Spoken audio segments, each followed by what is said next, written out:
suivi les différentes tables rondes d'avis du PK. Justement, Madame la Ministre parlait à l'instant de ces personnes identifiées.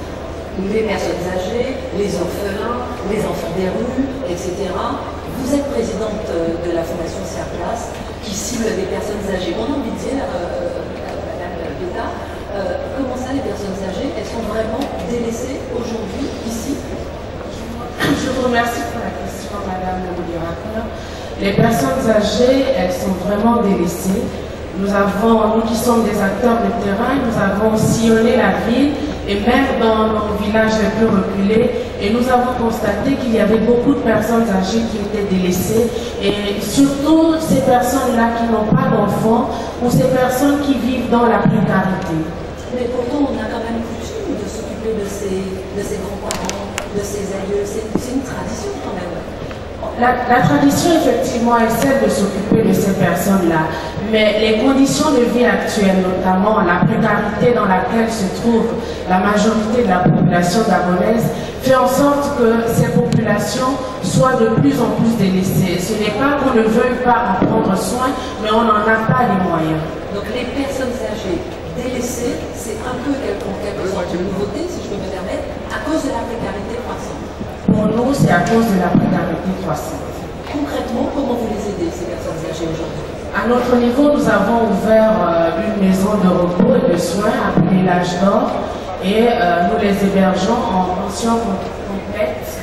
Donc ce sont les personnes âgées d'au moins 60 ans qui sont valides ou semi-valides. Et vous les aidez en les hébergeant? Nous les hébergeons. Vous rappelez le lien familial, par exemple, lorsqu'il y en a un? Certaines de ces personnes sont délaissées depuis 1981, donc on n'en connaît pas les sources. D'autres nous viennent des familles et nous leur accordons le minimum de soins possible parce que la vision de la Fondation est celle de parfaire la prise en charge de ces populations vulnérables.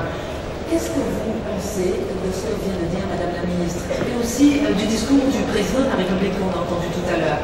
Le président a dit tout à l'heure. Dans les relations qui doivent exister entre la société civile et les pouvoirs d'investissement humain du Gabon qui a été élaboré et les gens effectifs de ces mesures. Donc si j'ai bien compris, la vision vous convient parfaitement, passons à l'action. Voilà. Très bien. Nadira Liamay, votre présence nous plaît, Madame la gouverneur de Sa Majesté le Roi, parce que c'est justement parce que nous avons constaté que leurs conditions faisaient en sorte que ce soit des gens dépourvus désormais de toute dignité. Et le fait de les prendre, parce qu'avant nous les visitions dans leur site respectif, dans leur foyer, mais nous avons constaté que le fait d'aller sur le terrain ne nous permettait pas d'évaluer nos actions. Et en les prenant avec nous, nous voyons aujourd'hui que ce sont des personnes qui sont beaucoup plus épanouies et en permettant leur épanouissement, nous leur demandons leur dignité.